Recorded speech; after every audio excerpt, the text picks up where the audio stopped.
नाही रात्री सांगितलेले की त्यांना. हो. नमस्कार मंडळी.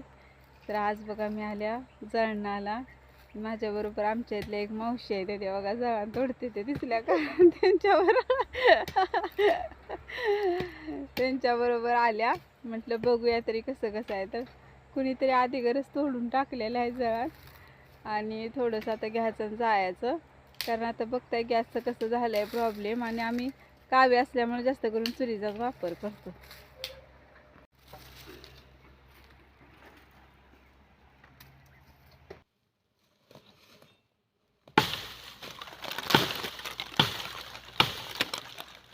रस्ते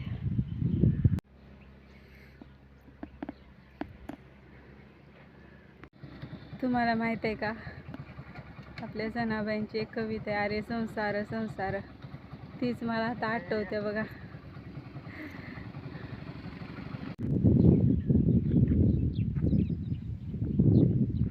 गावाला बघा असं उठल्यापासून झोपेपर्यंत असा व्यायाम असतो शरीराचा. त्याच्यामुळं संध्याकाळची कधी झोप लागते ते कळत सुद्धा नाही. कधी कधी मुलं जागे असतात आणि माझी झोप लागलेली असते.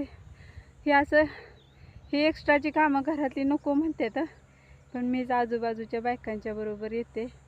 मला वाटतं की आपण का नाही करू शकत, म्हणून मी सगळंच काम करते. आता पण मिस्टर वर न्यायला आले तर म्हणले कशाला, तुला काय गरज होती का? मी जरा सांगितलं नको म्हणून. तर म्हणलं असू द्यावं, आले होते आपले असेच.